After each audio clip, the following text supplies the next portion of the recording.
અને આગળ વાત કરીએ તળાજા તાલુકાના સરતાનપર બંદર ગામમાં દારૂના દૂષણને ડામવા માટે સરપંચની આગેવાનીમાં મહિલાઓ પુરુષો દ્વારા પોલીસ કલેક્ટર ધારાસભ્ય સહિત તમામે રજૂઆત કરી હતી। તો તાજેતરમાં જ મામલતદારની અધ્યક્ષતામાં મળેલ ગ્રામ સભામાં ગામની મહિલાઓ સહિત ઉપસ્થિત લોકોએ દારૂનું દૂષણ બંધ કરવામાં આવે તેવી રજૂઆત કરી હતી। મામલતદારને રજૂઆત કરવા છતાંય કોઈ જ પરિણામ ન આવતા આજે મહિલાઓ અને પુરુષોનું ટોળું એકઠું થયું હતું અને પોલીસ મથકે પહોંચી ગયું હતું। લોકોએ વેદના ઠાલવી હતી કે દારૂના દૈત્યને ગામની 700 જેટલી મહિલાઓને વિધવા બનાવી દીધી છે, જેમાં 50% તો 35 વર્ષથી નીચેની ઉંમરની છે।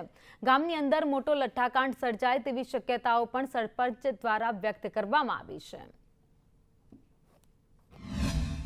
એની પદ્ધતિ કે જે ઓલા બેહુના હરિસન દારૂમાં મેળવવામાં આવે છે, ઓલા લઠ્ઠાકાંડ કહે છે એ પણ દારૂમાં મેળવે। અત્યારનો દારૂ 24 કલાકે હાથો તમે કોઈ ઓલા બેહુના હરિસન નાખી નાખીને હાથો આવી જાય, એક જ કોથળી માણસ પીવે તો બે ભાનમાં થઈ જાય એવી હાલત થઈ જાય છે। અને પોતપોતાના ઘરે જ્યારે જાય એના બાયડી છોકરાની કોઈ વિચારણા કરતો નથી, માત્ર ને માત્ર એના પેટની પૂજાનું વિચારે છે। અને બાયુઓ મને જે દાડીઓ કરીને આવે પૈસા દે તોય ભલે ન દે તોય ભલે પડાને પૈસા લૂંટી લે છે દારૂ પીવા માટે। દારૂ પી જાય એટલે હું કરે એને એ ભાન નથી।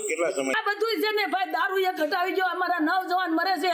અત્યારે નવજવાનની એટલી મજબૂરી છે અમારી કે 20-25 વર્ષના છોકરા રોડમાં હું હાલી જતો હોય તમે કહેતો એટલે હિન્ટ્રી આપું, કારણ કે ના બધા આવી ને બસ આવી જ ફેંકવાની। હું માં છે, હું બેન છે, હું દીકરી છે, બાયડીથી દાડીએલી કરીને હું કહું કે અમારા ગામમાં આવી વિધવા બેનું તમને એક પૈસે એક જોવા દારૂના કારણે વિધવા થયેલી છે। બસ દારૂ કારણ કે દારૂ કોઈ માનતો નથી।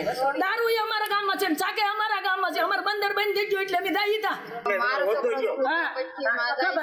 બે નાનું બાળકો છે અને ફૂલ પીવે છે, બહુ દારૂ વેચાય, ખાસે દારૂ વેચાય છે। અને છોકરા ઘડી કે આખો પાછો જાય તો આપણે ફોન કરી તો ફોન સ્વિચ ઓફ કરી દે છે, તો એ ઘરે તો આવે નહીં, હાવ ફૂલ પીને જ આવે અને પાય માથે કાંઈ ઘરેણું નથી રહેવાતી।